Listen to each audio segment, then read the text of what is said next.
Hello guys, welcome to technical minds. कैसे हैं तो लोग। तो गाइस आज की वीडियो में हम लोग देखने वाले हैं employee management system Java project का लास्ट वीडियो। ठीक है, इससे पहले मैं आई थिंक 16 वीडियोस बना चुका हूं जहां पे पूरा प्रोजेक्ट मैंने एक्सप्लेन किया था। गाइस यहाँ पे आप जाकर देखोगे मेरे चैनल पे पूरा प्रोजेक्ट एक्सप्लेन है, बिल्कुल हिंदी में है। आप लोग जाकर एक एक वीडियो देख कर वहाँ पे लर्न कर सकते हो। ठीक है, कंप्लीट डिटेल मैंने बताई, सारे मॉड्यूल्स वहाँ पे एक्सप्लेन किए हैं। ठीक है, पर एक वीडियो अभी भी रह गई जो कि इसकी लास्ट वीडियो है। ये लास्ट वीडियो होने वाली है। इस वीडियो में हम क्या देखने वाले हैं, सिंपल वो बात करते हैं। इससे पहले जो वीडियो देखा हमने उसमें देखा था जनरेट सैलरी स्लिप। हम अपनी सैलरी स्लिप को जनरेट कैसे करना है। ठीक है, मतलब कि हमने यहाँ तक अपना मॉड्यूल सारे देख लिए, सारे बना चुके हैं। यहाँ से जितने मॉड्यूल्स दिख रहे हैं आपको सब बना चुके हैं सैलरी तक, जनरेट सैलरी स्लिप तक। अभी एक काम और रह गया। अगर मान लो हमारे कोई इम्प्लॉय या फिर आपकी किसी भी कंपनी में कोई भी एक इम्प्लॉय जब कंपनी को लीव करते हैं तो वहाँ से उसका डेटा डिलीट भी कर देते हैं। ठीक है, कुछ कंपनियां डेटा डिलीट भी कर देती हैं या किसी का पर्टिकुलर है डिलीट करना। अगर हमको कोई इम्प्लॉय डिलीट करना है तो हम कैसे करेंगे। सिंपल डिलीट का ऑप्शन भी हमने दिया है यहाँ पे। ठीक है, इस वाले प्रोजेक्ट में तो आप सिंपल डिलीट वाले बटन पे जाके जब डिलीट इम्प्लॉय आप करोगे तो एक इस तरह का फ्रेम ओपन होता है जहाँ पे आपको सारे इम्प्लॉयज़ की डिटेल मिलेंगी। ठीक है, तो सिंपल हमें वहाँ पे करना क्या है, जैसे कोई भी बंदा यहाँ पे नाइन वाले एम्प्लॉय को डिलीट करेगा तो सिंपल होता क्या है, जितने भी मॉड्यूल्स में 9 वाले एम्प्लॉयज़ का रिकॉर्ड ऐड था, मतलब कि जैसे 9 वाले एम्प्लॉयज़ ने कुछ लीव भी अप्रूव करवाई होंगी, वहाँ से अटेंडेंस का रिकॉर्ड होगा, उसका प्रोफाइल का रिकॉर्ड होगा, सैलरी का रिकॉर्ड होगा, और जितने भी रिकॉर्ड्स होंगे वो सारे डिलीट हो जाने चाहिए। ऐसा नहीं कि अगर हमने ऐसे 9 नंबर का डेटा डिलीट किया तो उसकी प्रोफाइल डिलीट हो गई, बाकी सैलरी अटेंडेंस सारी वो हमको शो हो रही है। ऐसा नहीं, सब जगह से डिलीट होना चाहिए। ठीक है, तो हमारा ये एक डिफरेंस है इस वाले फ्रेम में। जल्दी से देखने वाले हैं इसको कैसे करते हैं, सारा पूरा डिटेल्स बताऊंगा। ठीक है, वीडियो आप प्लीज़ गाइस पूरी एंड तक देखना। और कैसे अगर आपने अभी तक चैनल को सब्सक्राइब नहीं किया प्लीज़ सब्सक्राइब करो ताकि डेली वीडियो आपको इस तरह के मिलते रहे। मैंने बहुत सारे प्रोजेक्ट्स बनाए हैं अपने चैनल पर, आप लोग उनको जाकर जरूर प्लीज़ चेकआउट कर लेना। तो सबसे पहले गाइस क्या करना है आपको, जो हमारा होम पेज था, अगर आप वीडियो पहले से फॉलो कर रहे हो स्टार्टिंग से, यहाँ पे एक क्लास थी डिलीट एम्प्लॉय जो हमने अभी तक नहीं बनाई थी। ठीक है, इसको सिंपल हम एक क्लास क्रिएट करते हैं नई। एम्प्लॉय मैनेजमेंट पे जाना है, न्यू पे जाके जावा क्लास। सिंपल यहाँ पे एक मैं न्यू क्लास क्रिएट करता हूँ और सिंपल यहाँ पे फिनिश पे क्लिक करने के बाद जो मेरी क्लास रही वो यहाँ पे क्रिएट हो जाएगी। ठीक है, इतना करने के बाद सारी डिटेल्स मैं से रिमूव करता हूँ, मतलब जो भी यहाँ पे कमेंट्स वगैरह लिखे हुए हैं और जो भी मेरे को लाइब्रेरीज इंपोर्ट करनी होती हैं वो मैं इंपोर्ट करता हूँ। यहाँ पे पूरा एक फ्रेम एक्सटेंड करता हूँ और इम्प्लीमेंट्स भी करता हूँ कुछ इंटरफेसेस यहाँ पे। ठीक है, और उसके बाद गाइज मैं अपना यहाँ पे जो भी मेरा डिफ़ॉल्ट कंस्ट्रक्टर रहता है मैं वो बनाऊंगा। यहाँ पे डिफ़ॉल्ट कंस्ट्रक्टर बनाने का मतलब होता है कि जितने भी कोडिंग में करने वाला हूँ सारी इसके अंदर ही करूँगा। जैसे ही कोड रन होगा तो मेरे को अलग से कॉल कराने की ज़रूरत नहीं है, वो ऑटोमेटिक ही कॉल यहाँ पे हो जाएगा। ठीक है, और उसके बाद सिंपल अब मेरे को यहाँ पे जैसे अभी आप फ्रेम में यहाँ पे चेकआउट करोगे, इस वाले फ्रेम में इसकी पहले विड्थ हाइट और यहाँ पे इस वाले फ्रेम का नेम भी मेरे को यहाँ पे प्रिंट करना। सबसे ऊपर कोड में दिख रहा होगा ऑल एम्प्लॉय अटेंडेंस रिकॉर्ड। ठीक है, और कैसे ये सब करने से भी पहले मेरे को जितने वेरिएबल्स होते हैं सारे मेरे को डिफाइन करने हैं। जितने वेरिएबल्स और जितने टेक्स्ट फील्ड, जितने पासवर्ड फील्ड, जो भी मेरे को बटन्स वगैरह लेने हैं, जितने वेरिएबल्स मेरे को बनाने हैं क्लास टाइप के, सारे मैं यहाँ पे ऑलरेडी डिफाइन करके रख लेता हूँ। ठीक है सर, जस्ट मेरे को एक टेबल चाहिए, एक बटन चाहिए यहाँ पे जो आप देख रहे हो डिलीट एम्प्लॉय के लिए। ठीक है, और उसके बाद मेरे को टेक्स्ट फील्ड भी चाहिए एम्प्लॉय आईडी एंटर करने के लिए। 3-4 पैनल्स चाहिए मेरे को, सॉरी 3 ही पैनल्स चाहिए मेरे को। एक एरे में कुछ कॉलम्स के नेम चाहिए जो कि मेरे को सबसे ऊपर प्रिंट करने, मतलब कि जो टेबल आप यहाँ पे देख रहे हो इसमें कुछ नेम भी प्रिंट हो रहे हैं, employee ID, name, email, age, date of birth, post, जो भी आपको प्रिंट करने हैं यहाँ पे आप दे सकते हो। ठीक है, कितनी उसमें रोज रहेंगी, कितने कॉलम्स रहेंगे, उसके लिए मैंने एक 2 डायमेंशनल एरे क्रिएट कर लिया है।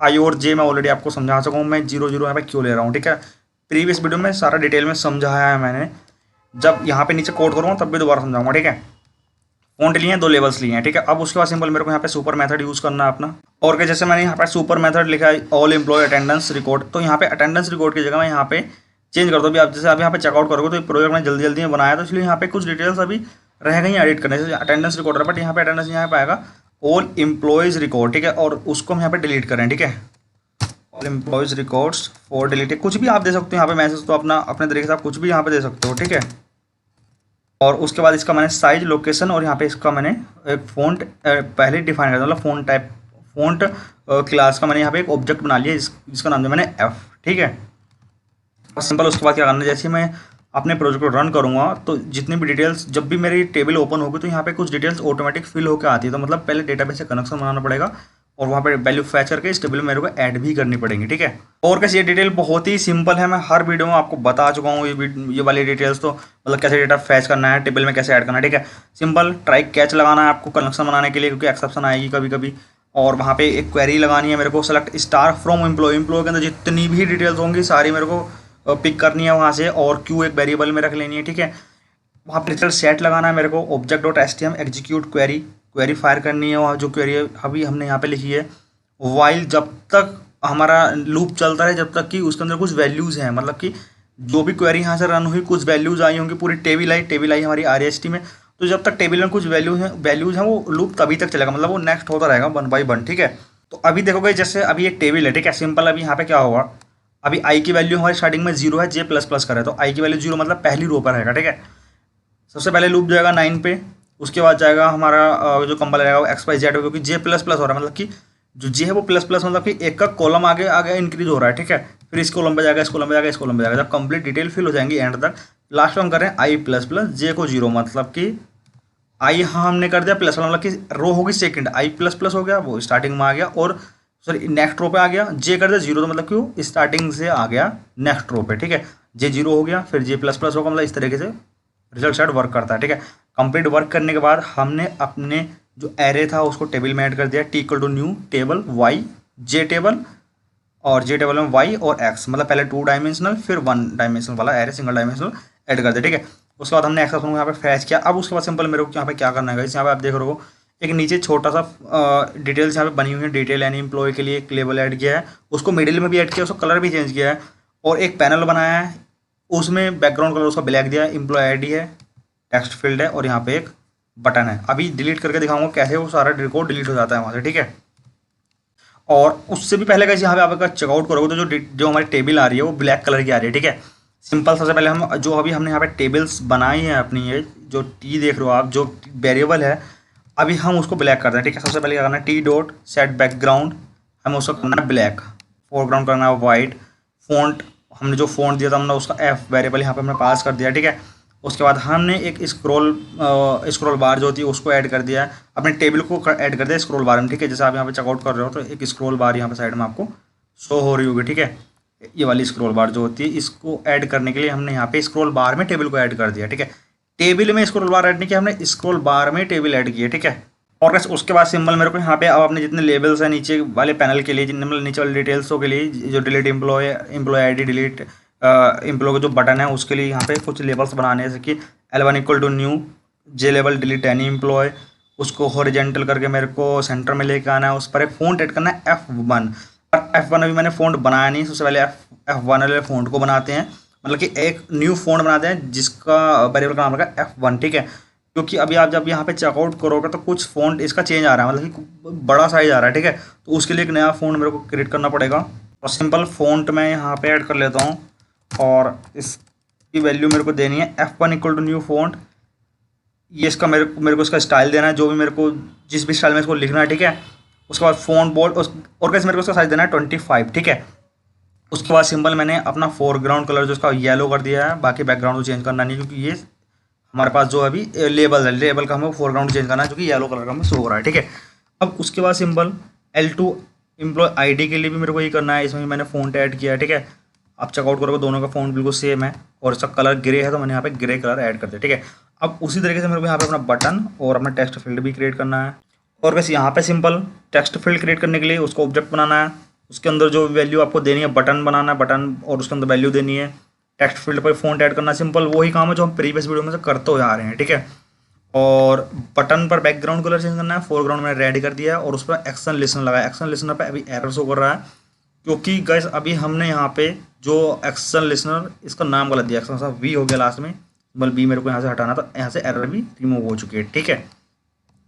और ये सारी डिटेल्स गाइस मैं पिछली वीडियो में जो प्रीवियस वीडियो ऑलरेडी बनाई हुई है, यहाँ पे 17-18 वीडियो बनी हुई हैं, इस वाले प्रोजेक्ट की 16-17 वीडियोज़ हैं, सभी में ऑलमोस्ट सेम डिटेल्स हैं जो कि मैंने बार बार एक्सप्लेन कर रहा हूँ। अब उसके बाद सिंपल मेरे को यहाँ पे क्या करना है, जो बटन दिया है मैंने उस पर मेरे को एक्शन लिसनर लगाना है, और उससे भी पहले गाइस मेरे को क्या करना है, जो डिलीट एनी एम्प्लॉय है उसको एक पैनल में ऐड करना है, फिर एम्प्लॉय ID, टेक्स्ट फील्ड और डिलीट एम्प्लॉय वाले बटन को एक न्यू पैनल में ऐड करना है, ठीक है। सबसे पहले गाइस मेरे को यहाँ पे अपना पैनल P1 बनाना है, P1 पैनल बना के न्यू J पैनल, और उसमें सेट लेआउट करना है मेरे को, एक ही रो है एक ही कॉलम है उसमें, क्यों, क्योंकि मैं सिंपल डिलीट एनी एम्प्लॉय के लिए बना रहा हूँ, ठीक है। उससे मैंने ऐड कर दिया अपना L1 जो कि है मेरा डिलीट एनी एम्प्लॉय, ठीक है। आउट करोगे L1 डिलीट एनी एम्प्लॉय, ठीक है। पैनल 2 किसके लिए बनाना है, सिंपल एम्प्लॉय आईडी के लिए, टेक्स्ट फील्ड और डिलीट बटन के लिए, ठीक है।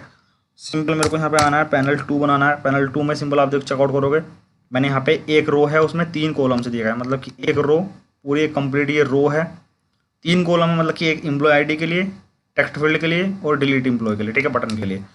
और तीनों चीज़ें मैंने यहाँ पे ऐड कर चुका, मतलब कि पहला एक लेवल, फिर टेक्स्ट फील्ड, फिर बटन, ठीक है। अब उसके बाद जब मेरे पास 2 पैनल बन चुके हैं गाइस, इन दोनों पैनल को एक न्यू पैनल में ऐड करना है, जहाँ पे 2 रो रहेंगी, सिंपल एक ही कॉलम रहेगा वो। मतलब मान लो इस पूरे पार्ट को 2 भाग में डिवाइड कर लो, एक डिलीट एनी एम्प्लॉय ऊपर वाला पैनल हो गया, एक नीचे वाला पैनल हो गया है। तो इन 2 पैनल को मेरे को एक पूरे पैनल में ऐड करना है, ठीक है। मतलब मैं यहाँ पे सिंपल पैनल 3 बनाता हूँ, उसमें 2 रो दी है मैंने, एक कॉलम दिया है, उसके अंदर पहले गया मैंने P1 ऐड, फिर किया मैंने P2 ऐड, ठीक है। तो अब जो हमारा पूरा फ्रेम वो इस तरीके से हमारा शो होने वाला है, ठीक है। और उसके बाद एक बॉर्डर लेआउट बनाना। अब बॉर्डर लेआउट में मेरे को क्या क्या ऐड करने हैं, एक सिंपल टेबल और अपना पैनल 3 ऐड करना है, ठीक है। और वैसे उससे भी पहले मेरे को यहाँ पे क्या करना है, जो पैनल आप चेकआउट कर रहे हो, जो नीचे पैनल मैंने 2 पैनल बनाए हैं, इनके बैकग्राउंड कलर ब्लैक आ रहे हैं, ठीक है। जैसे टेबल कलर ब्लैक आ रहा है, इसलिए ऐसे ही इनके कलर ब्लैक आ रहा है, तो सिंपल मेरे को कलर भी इनका पहले चेंज कर लेना है। P1 डॉट सेट बैकग्राउंड और P2 dot set background, P3 dot set background colour black. और उसके बाद मेरे को जो P3 है, मतलब जो फाइनल वाला पैनल हमारा साउथ में ऐड करना है, बाकी सेंटर में हमारा JS, मतलब कि JS क्या हमारा यहाँ पे स्क्रॉल पैन है जो हमने ऊपर बनाया था, ठीक है, हमारे टेबल में बना हुआ था स्क्रॉल पैन, ये रहा JS, इसको हमने ऐड कर दिया है सेंटर में। सॉरी, सेंटर में आएगा, बाय डिफॉल्ट सेंटर ही होता है, ठीक है। अब उसके बाद जब भी कोई बटन पे क्लिक करेगा, मतलब जैसे किसी ने यहाँ पे बटन पे क्लिक किया तो एक एक्शन होगा। एक्शन होने के लिए मेरे को एक्शन परफॉर्म मेथड का यूज़ करना पड़ेगा, उसमें सारी डिटेल्स मेरे को कोडिंग सारी उसी के अंदर करनी है, ठीक है। और वैसे मैं यहाँ पे सिंपल अपना एक मेथड क्रिएट कर लेता हूँ एक्शन परफॉर्म, और उसके अंदर जितनी भी डिटेल्स करनी है कोडिंग इसी के अंदर करूँगा, जो भी बटन पे क्लिक करने वाले, ठीक है। सबसे पहले सिंपल क्या करते हैं, यहाँ पे एक कंडीशन लगाएंगे, इफ जो भी हमारा गाइस यहाँ पे सोर्स आएगा, मतलब जो भी हमारा सोर्स, जो भी हम बटन पे क्लिक करें, मतलब ई डॉट गेट सोर्स, जो भी हमारा सोर्स बटन 1 से आ रहा है, ठीक है, इक्वल टू BT1, तो उसकी सारी डिटेल्स हमारी इसके ब्लॉक के अंदर होने वाली हैं, ठीक है। उस ब्लॉक में सबसे पहले हमको क्या करना है, जैसे आप फ्रेम ओपन करोगे तो इस वाले ब्लॉक में जैसे डिलीट बटन पे कोई क्लिक करेगा, तो जो भी आईडी मैं यहाँ पे लिख रहा हूँ, ठीक है, वो आईडी पहले गेट होकर एक वेरिएबल में आ जानी चाहिए, मतलब स्ट्रिंग टाइप का वेरिएबल बनाना है, EID TF1 से वो वैल्यू गेट होकर इस वाले वेरिएबल में स्टोर हो जानी चाहिए बटन पर क्लिक करते ही, ठीक है। अब जब मैंने बटन पर क्लिक कर दिया है, तो अब सिंपल मेरे को ट्राई कैसे लगा डेटाबेस बनाना है, डेटाबेस से ही वैल्यू डिलीट करी जाएंगे, ठीक है। तो सिंपल है गाइस, मेरे को यहाँ पे अपना ट्राई लगा लेना है, और उसके बाद सिंपल मेरे को यहाँ पे कैच भी लगाना है, ठीक है। इतना करने के बाद गाइस सिंपल अब मेरे को अपना कनेक्शन बनाना है, कनेक्शन OBJ1, मतलब कोई भी वेरिएबल ले सकते हो ऑब्जेक्ट टाइप का, मतलब ऑब्जेक्ट बना ले कोई वेरिएबल आप ले सकते हो, न्यू कनेक्शन क्लास, ठीक है। ये मैंने क्रिएट कर लिया यहाँ पे सिंपल। अब उसके बाद सिंपल मेरे को यहाँ पे क्वेरी लिखनी है। क्वेरी कौन कौन सी लिखनी है गाइस, जितने भी मेरे डेटाबेस में मॉड्यूल्स बनाए थे, सिंपल एक प्रोफाइल के लिए मॉड्यूल्स था, अटेंडेंस के लिए था, लीव के लिए था, सैलरी के लिए था, सभी में से डेटा डिलीट करना है मेरे को, ठीक है। मतलब कि गाइस मैं पहली क्वेरी जो लिखूंगा, पहली क्वेरी में चलाऊंगा delete from employee where EID मेरी इसके इक्वल है, ठीक है। मतलब जो भी डेटाबेस में EID है, एक कॉलम का नेम है, वो इसके इक्वल जितने भी रिकॉर्ड्स उसमें होंगे वो सारे डिलीट हो जाएंगे, ठीक है। सबसे पहले डेटाबेस ओपन करके दिखाता हूँ। तो गाइस अभी मेरे डेटाबेस में जितने भी टेबल्स हैं, अभी जो भी टेबल्स है वो यहाँ पे शो हो रही है, ठीक है। सिंपल इनमें से मेरे किन किन टेबल्स में डेटा डिलीट करना है, तो सैलरी में से करना है, क्योंकि सैलरी भी डिलीट हो जाएगी उस एम्प्लॉय की, एम्प्लॉय का रिकॉर्ड, अटेंडेंस और उसकी अप्लाई लीव भी मेरे को डिलीट करना है। सिंपल लॉगिन डेटा वाली टेबल हमारी रह जाएगी यहाँ पे, ठीक है। सबसे पहले एम्प्लॉय वाली टेबल को हम यहाँ पे चेकआउट करते हैं।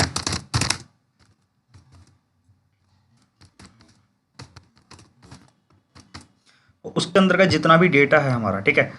अब EID वाला कॉलम हमारा ये है, ठीक है। तो इसके अंदर 9 वाला जो भी डेटा है वो डिलीट हो जाना चाहिए, ठीक है। तो उसी के लिए मैंने यहाँ पे वो क्वेरी लिखी है, डिलीट फ्रॉम एम्प्लॉय वाली टेबल से डिलीट होना चाहिए वेयर EID, जिसकी ID इसके इक्वल है, जो भी यहाँ पे हम लिख रहे हैं, मतलब कि जो भी ID हम यहाँ पे लिख रहे हैं अगर उसके इक्वल है तो यहाँ पे डिलीट हो जाएगी, ठीक है। अब एक काम तो हमारा गाइस हो चुका है, मतलब एम्प्लॉय वाली टेबल से डिलीट हो चुका है डेटा। अब हम करेंगे यहाँ पे अटेंडेंस वाली टेबल से डेटा डिलीट करेंगे, ठीक है। तो सबसे पहले अटेंडेंस में देखते हैं क्या डेटा है हमारा, कुछ है भी या नहीं है, ठीक है। तो अटेंडेंस वाली टेबल में जब आप गाइस यहाँ पे आओगे तो 9 नंबर के कुछ अटेंडेंस यहाँ पे लगी हुई है, ठीक है। पर उसके लिए भी हमारे यहाँ पे EID वाला कॉलम है एक, तो उसी के बेस पर हम यहाँ से डेटा डिलीट करेंगे, ठीक है। और करना क्या है सिंपल गाइस, मेरे को यहाँ पे सिंपल क्वेरी लिखनी है, delete from attendance where EID, हमारी जो ID है वो इस वाली पर्टिकुलर ID के इक्वल हो, तो हमारा डेटा वहाँ से डिलीट हो जाएगा, ठीक है। अब उसके बाद सिंपल मेरे को करना है यहाँ से अप्लाई लीव वाले जो टेबल है उससे भी डेटा डिलीट करना है, क्योंकि कुछ अप्लाई वहाँ पे भी लीव हो रखी होंगी, ना भी होंगी तो कोई दिक्कत नहीं है, अगर हैं तो डिलीट होनी है वो, ठीक है। कोई डेटा वहाँ पे नहीं है उस एम्प्लॉय पे तो कोई दिक्कत नहीं, अगर है तो वो डिलीट होना ही होना है, ठीक है। तो ये सिंपल हमारी शर्त है, ठीक है। अब उसके बाद अप्लाई लीव से भी हम डेटा को डिलीट कर चुके हैं। अब उसके बाद सिंपल क्या करना है, सैलरी में से भी डेटा को डिलीट करना है, ठीक है। जैसे मान लो सैलरी में जाकर हम कुछ डेटा अपना चेकआउट करते हैं, अगर इसमें कोई डेटा होगा 9 नंबर के आईडी पे तो हो जाएगा, नहीं तो नहीं होगा, ठीक है। अब यहाँ पे देखो 6 वाला डेटा है, अब यहाँ पे 9 वाला डेटा तो है नहीं, 9 नंबर की आईडी पर डेटा तो कोई है नहीं, नहीं है तो कोई दिक्कत नहीं है, उसको डिलीट नहीं करना। अगर होता तो वो डिलीट होना ही होना था, ठीक है। कुल मिलाकर बात ही, अगर मान लो यहाँ डेटा होता तो वो डिलीट होना ही, अगर नहीं है तो वेल एंड गुड। सिंपल ये हमारा फंडा है यहाँ पे, ठीक है। अब उसके बाद सिंपल इसी तरीके से हम सैलरी के लिए भी डिटेल यहाँ पे लिखनी है, और उसके बाद सिंपल गाइस देखो सैलरी के बाद डिलीट लिखने के बाद, डेटा लिखने के बाद हमको यहाँ पे एक इंटीजर टाइप का वेरिएबल है, मतलब ये पता करने के लिए कि डेटा डिलीट हुआ भी है, कोई एरर तो नहीं आई है, ठीक है। जो भी हम क्वेरी एग्जीक्यूट करेंगे उसको हमने एक इंटीजर टाइप के वेरिएबल में ले लिया, मतलब यहाँ पे वैल्यू तो ट्रू आएगी गाइस या आएगी फॉल्स, ठीक है। अब जैसे कि हमारे यहाँ पे ऑब्जेक्ट 1 से हमने डेटा डिलीट किया है, कौन सी वाली क्वेरी फायर की, क्यू, मतलब कि जो पहली वाली क्वेरी थी, ठीक है, वो फायर। अगर वो क्वेरी हमारी चली है तो ठीक है, अगर नहीं चली तो यहाँ पे जो भी होगा वो वैल्यू यहाँ पे आएगी, तो ट्रू आएगी फॉल्स आएगी, ठीक है। इस तरीके से गाइस मेरे को यहाँ पे सारा डेटा अपना इसी सारी क्वेरी इसी तरह से एग्जीक्यूट करनी है, Q1 Q2 Q3 Q और जो भी है, मतलब जितनी भी क्वेरी है वो सारी एग्जीक्यूट करनी है। अब यहाँ पे एक चीज़ ये आती है गाइस, मान लो मैंने क्वेरी तो एग्जीक्यूट कर दी, ठीक है। अब डेटाबेस में से गए, मेन डेटा जो है हमारा वो एम्प्लॉय का है, ठीक है। मेन टेबल हमारी ये वाली है एम्प्लॉय की, क्योंकि सारा डेटा एम्प्लॉय का इसी में है, बाकी में तो उसकी अटेंडेंस सैलरी है, ठीक है। अब कभी कभी ऐसा भी हो सकता है, जो कोड में अगर हम लॉजिक तो लगा ही रहे हैं कि डेटा अटेंडेंस से तो डिलीट हो गया, यहाँ से डिलीट नहीं हुआ। ऐसा भी हो सकता है कि डेटा यहाँ से डिलीट हो गया, यहाँ से डिलीट नहीं हुआ, मतलब कि हो सकता है ये वाली क्वेरी सही थी, ये 2 क्वेरी गलत थी, तो अब 9 नंबर का डेटा डिलीट यहाँ से हो गया, यहाँ पे शो कर रहा है, ऐसा भी नहीं होना चाहिए। अब डेटा डिलीट हो तो तीनों में से हो या तो किसी में से भी ना हो, ठीक है। उसके लिए सिंपल हम यहाँ पे क्या कर रहे हैं, हमने जो यहाँ पे लॉजिक लगाया है, इसीलिए मैंने यहाँ पे ये वाला एक वेरिएबल लिया था, मतलब कि जो हमारा एम्प्लॉय का मेन डेटा है, मेन डेटा कौन सा वाला गाइस हमारा, ये वाला डेटा, अगर ये डिलीट हुआ है क्लियरली, अगर ये डिलीट हो चुका है तो ये वाले डिलीट होने चाहिए, अगर ये डिलीट नहीं हुआ है तो ये वाले भी डिलीट नहीं होने चाहिए, ठीक है। मतलब ये वाली क्वेरी अगर ठीक से चल गई है डेटा को डिलीट करने की एम्प्लॉय टेबल में से, अगर क्वेरी वो वाली कंप्लीट फाइनल चली है तो ये वाली क्वेरी चले।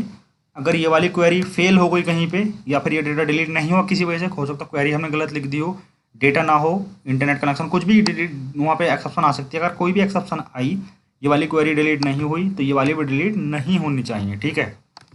आई होप आप समझ गए होंगे इस बात को।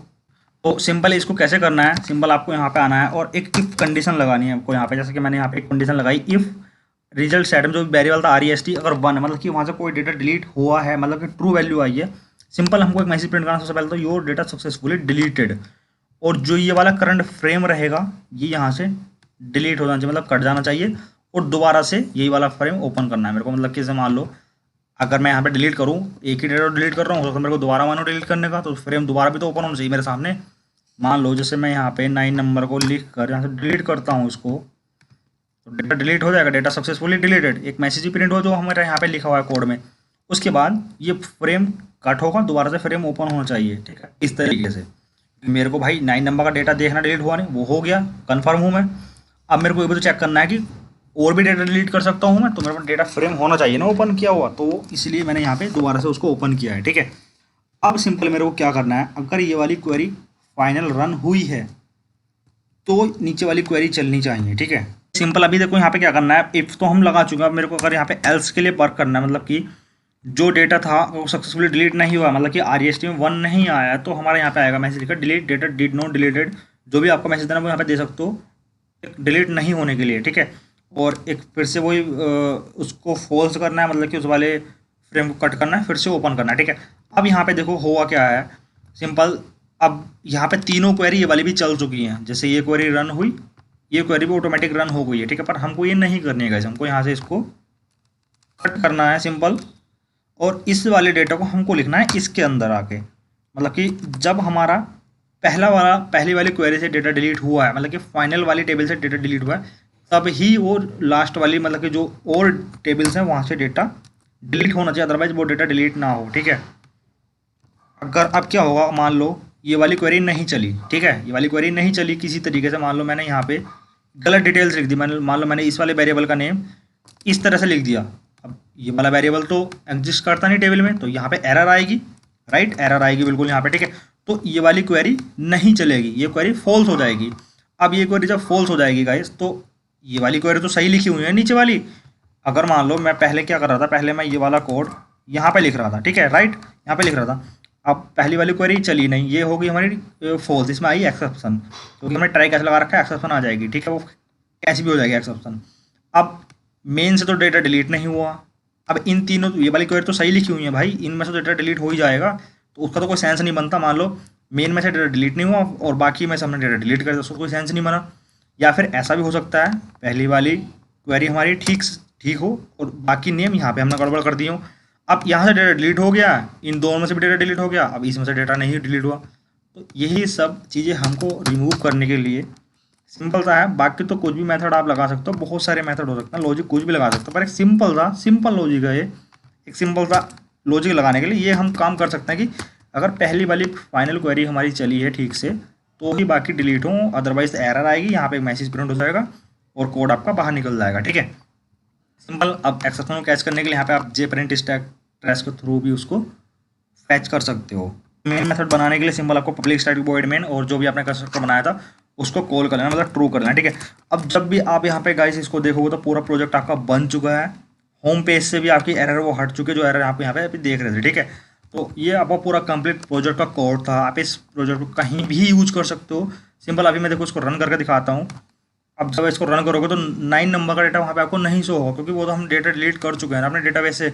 अब यहाँ पे आप चेक करोगे, इसमें 9 नंबर का डेटा दिखा रहा है, ठीक है। अभी मैं दोबारा से इसको चेक कर, तो ये देखो यहाँ पर तो था ही नहीं, शेयरली वाली टेबल में था ही नहीं।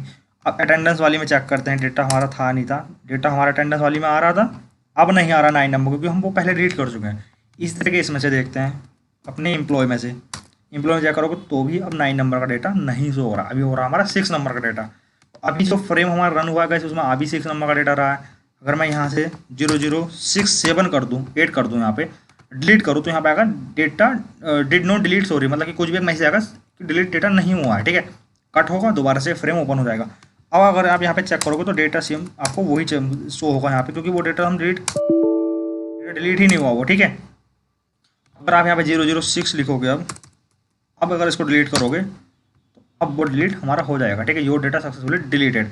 अब आपके टेबल में कुछ शो नहीं हो रहा है, सिंपल आप इसको यहाँ से कट भी कर सकते हो। और आप डेटाबेस में जाकर चेक करोगे उसको, तो डेटा कुछ नहीं करेगा, एम्प्टी सीट आ रही है आप शेरली वाली। आप अटेंडेंस भी देख लो, वो भी एम्प्टी आ रही है आपकी। एम्प्लॉय की देखोगे तो कैसे वो भी एम्प्टी आएगा, क्योंकि कुछ डेटा नहीं है, वो डेटा सारा डिलीट हो चुका है। जितने भी एम्प्लॉयज़ थे आपने सारे डिलीट कर दिए हैं, ठीक है। ये पूरा प्रोजेक्ट था, बहुत मेहनत लगती है प्रोजेक्ट बनाने में। अगर आपको अभी भी कोई इशू है तो प्लीज़ आप मेरे से इंस्टाग्राम पर डायरेक्ट मैसेज कर सकते हो। अगर गाइस आपको कोई भी प्रोजेक्ट चाहिए, वट एवर जो भी आप चाहते हो प्रोजेक्ट, कोई सा भी, आप मेरे को इंस्टाग्राम मैसेज कर सकते हो, मैं आपको कंप्लीट प्रोजेक्ट सेंड कर दूंगा, उसकी कॉन्फ़िगरेशन भी आपके सिस्टम में कर दूंगा, ठीक है। और मैंने यहाँ पे जावा से रिलेटेड जितने भी हैकर रैंक के क्वेश्चंस होते हैं पॉसिबल, वो उनकी भी एक मैंने अलग प्लेलिस्ट बनाई है, आप उसको भी जाकर गाइस चेकआउट कर सकते हो अगर आपको जावा की अच्छी प्रिपरेशन करनी है तो, ठीक है। तो गाइस वीडियो देखने का बहुत बहुत धन्यवाद।